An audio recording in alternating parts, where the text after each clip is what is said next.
Selamat mendengarkan podcast ini. Shalom, saudara, salam sejahtera. Kebenaran hari ini berjudul Berstandar Kesucian Allah.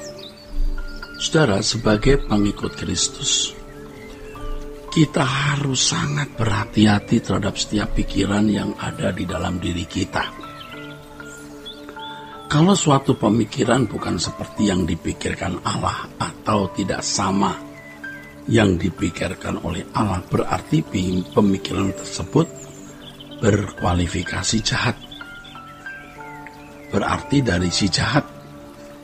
Ya, Matius 16 ayat 21 sampai 23. Ya, Petrus dihardik oleh Yesus karena memiliki pikiran yang tidak sesuai dengan pikiran atau rencana Allah. Orang percaya harus memikirkan apa yang dipikirkan oleh Allah. Untuk ini setiap orang percaya harus sungguh-sungguh memiliki perjumpaan dengan Allah, berjalan dengan Allah, dan dalam persekutuan yang benar dengan Allah, sesuai dengan firman-Nya. Allah pasti menyertai orang percaya dan Allah terus mau berbicara dengan orang percaya. Dengan kehidupan seperti ini, seseorang barulah dapat mengerti apa yang dipikirkan oleh Allah.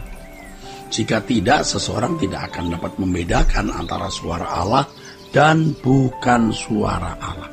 Saudara, banyak orang Kristen yang berkeadaan seperti ini loh. Dan berpikir bahwa tidak mungkin bisa mendengar suara Allah. Padahal melalui Roh Kudus Allah mau berbicara dengan kita setiap hari. Bahkan setiap saat. Orang Kristen yang tidak mengerti apa yang dipikirkan Allah pasti selalu hidup dalam gelap. Dalam gelap artinya tidak tepat melakukan sesuai dengan apa yang Allah kehendaki. Kehidupan seperti ini adalah kehidupan yang selalu mendukakan hati Allah. Tidak jarang orang Kristen seperti ini ada dalam cengkeraman iblis sampai pada level tidak bisa dilepaskan lagi. Oleh sebab itu, sebelum berkeadaan fatal seperti itu, jangan menunda pertobatan. Jangan menunda pertobatan dengan sungguh-sungguh. Ayo mari memberi diri dibentuk oleh Allah untuk masuk ke dalam kawasan rohani yang terhindar atau dibebaskan dari perbuatan melanggar kesucian Allah.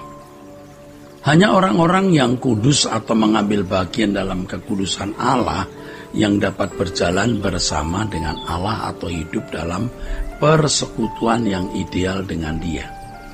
Kita harus selalu waspada dan menyadari adanya pengaruh kuasa gelap di dalam pikiran dan kehidupan banyak orang, dari stadium tipis, kecil, atau sederhana sampai tingkat kuat dan besar. Oleh sebab itu kita harus mencari Tuhan secara pribadi dan menemukan Dia dalam perjumpaan konkret dan real dengan Allah. Setiap orang percaya tidak boleh bergantung kepada manusia. Siapapun manusia itu, setiap individu harus percaya dengan sungguh-sungguh keberadaan Allah yang Maha Hadir dan mengalami perjumpaan pribadi dengan Allah. Setiap orang percaya dapat berjalan dengan Allah dan hidup dalam persekutuan yang ideal dengan Allah, saudaraku. Sebagai hasil pertemuan atau perjumpaan dengan Allah, seseorang dapat sungguh-sungguh berinteraksi dengan Allah dalam hubungan interpersonal. Sebagai buahnya, setiap individu dapat merasakan kegentaran akan Allah yang dahsyat. Dan hal ini akan dirasakan terus-menerus dalam perjalanan hidup, saudaraku.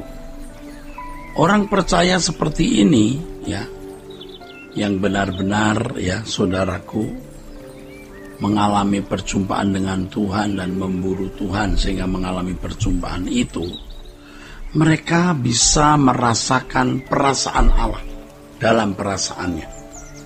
Dan sungguh-sungguh berusaha menjaga perasaan Allah. Nah, orang-orang seperti inilah yang memiliki kepekaan untuk mengerti apa yang dipikirkan dan dirasakan oleh Allah terkait dengan hidup dan panggilannya untuk dipenuhi. Oleh sebab itu, untuk menjaga persekutuan dengan Allah, Segala sesuatu yang kita pikirkan, kita ucapkan, dan kita lakukan harus selalu diukur, diperhitungkan, dipertimbangkan. Apakah hal itu mendukakan hati Allah atau menyukakan hatinya? Saudaraku, kegentaran akan Allah mendorong kita untuk berusaha mengerti apa yang Allah kehendaki untuk kita lakukan. Kita berusaha untuk menemukan apa yang Allah rancang dalam hidup kita secara pribadi untuk kita tunaikan. Dalam hal ini kita akan berambisi benar-benar dapat menjadi orang terkemuka di hadapan Allah nanti di dunia akan datang, dan selalu berusaha memuaskan hati Allah. Orang yang berkerinduan selalu ingin memuaskan hati Allah di bumi, pasti selalu ingin memuaskan hati Allah di surga dalam ketulusan natural, ya. Tapi kalau orang tidak memiliki kesungguhan untuk menyukakan hati Allah, kalaupun dia di surga, dia tidak akan berhasrat menyukakan hati Allah dengan tulus. Tidak bisa dia menyukakan hati Allah dengan natural, karena waktu di bumi ia tidak melakukannya. Ya saudaraku, jadi adalah keindahan kalau kita memiliki ambisi untuk menyukakan hati Allah dan menjadi terkemuka di dalam kerajaan surga. Jadi kita lakukan bukan karena kita hormat, ya, melainkan kerinduan untuk menyukakan hati Allah. Sebab Allah berkenan kalau kita memiliki prestasi rohani yang benar seperti yang Allah kehendaki. Saudaraku, Allah bukan ilusi, Allah bukan fantasi, melainkan realita yang kita harus alami setiap hari.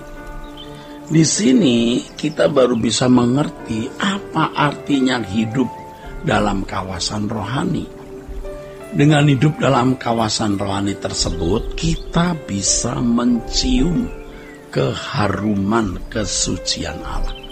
Dengan bisa mencium keharuman kesucian Allah, kita akan berusaha untuk mensinkronkan pikiran dan perasaan kita dengan pikiran perasaan Allah.